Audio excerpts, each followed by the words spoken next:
So, when we talk about engaging with the Quran, you've probably heard a bunch of different terms thrown around, right? Words like reading and reciting, but are they really the same thing? Turns out there are actually 3 distinct levels to this practice, and each one pulls us into a much deeper connection than the one before it. Let's dive in and really explore the beautiful differences between them. So what's the real difference between just glancing at words on a page versus truly letting them sink in and change you?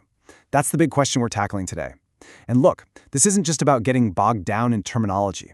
It's really a journey from the surface of the text all the way to the peak of applying it in our actual lives. All right, so let's start at square one, the absolute foundation of it all. This is the first, most basic level of engagement, and in Arabic, it's known as al-qira'ah. Al-qira'ah. You can basically think of this as just reading. The same way you'd read any other book. It can be a totally silent scan of the words. You don't even have to move your lips. Now, while it's the necessary starting point for a scripture like the Quran, this level by itself is, well, it's not enough. It's the first step on the ladder for sure, but it's definitely not the final destination. Okay, from that foundation, we're going to climb up to the next level. This is a much more deliberate and mindful practice called al-tartil. Now this is where things get really interesting. With tartil, we're not just scanning words anymore. We're actually vocalizing them, and with real purpose. It's not just making noise. It's an articulate, beautiful recitation. And it's really the bridge to a deeper connection, held up by 2 absolutely crucial pillars. So, that first pillar, that's all about mastering the technical side of things, what's known as tajweed. It's about making sure every single letter sounds just right, giving it its due with beautiful articulation. And then, the second pillar, which is just as important, is tadabbur. That's the deep dive, the real contemplation on what the verses actually mean. So you see, tartil beautifully marries technical skill with heartfelt reflection. It's your mind and your voice working together in perfect harmony. Okay, so we've laid the foundation, we've started the climb, and now we're at the very peak, the summit. This is al-tilawah, the highest and most transformative way to engage with the Quran. So what puts tilawah at the top of the mountain? Well, it's actually pretty straightforward. You take everything from tartil, that beautiful pronunciation, that deep reflection, and you add one more absolutely critical ingredient, al-ittiba', which means following. This is all about taking the guidance off the page and actually weaving it into the fabric of your life. And get this, the proof for this idea is actually baked right into the language of the Quran itself. Check out this verse from Surah Ash-Shams.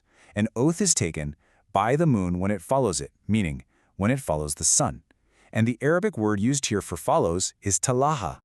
And here is the magic connection. The root of the word tilawah is that exact same word, talaha. Linguistically, it literally means to follow. So the idea of acting on the Quran is built right into the word we use for reciting it. How cool is that? The highest form of recitation inherently means you're going to apply it. And if that wasn't enough, let's look at another powerful piece of evidence from Surah Al-Baqarah. It talks about people who are given the scripture and recite it with its true recital, which, makes you wonder, what exactly is a true recital? Well, the classical scholars will tell you the answer is exactly what we've been talking about.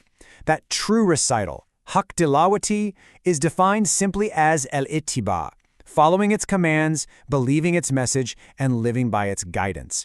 This just cements the idea that the ultimate recitation isn't just something you hear with your ears, it's something you see with your eyes through someone's actions. All right, let's wrap this up and put it all together.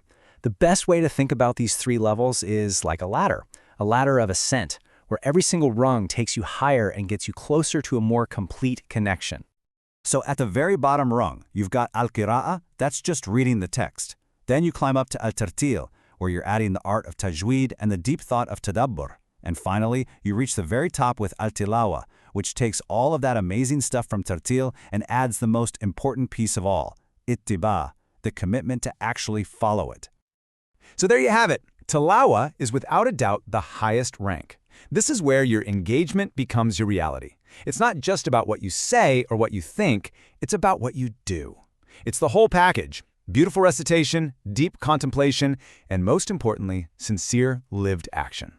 And that brings us to the final and maybe most important thought.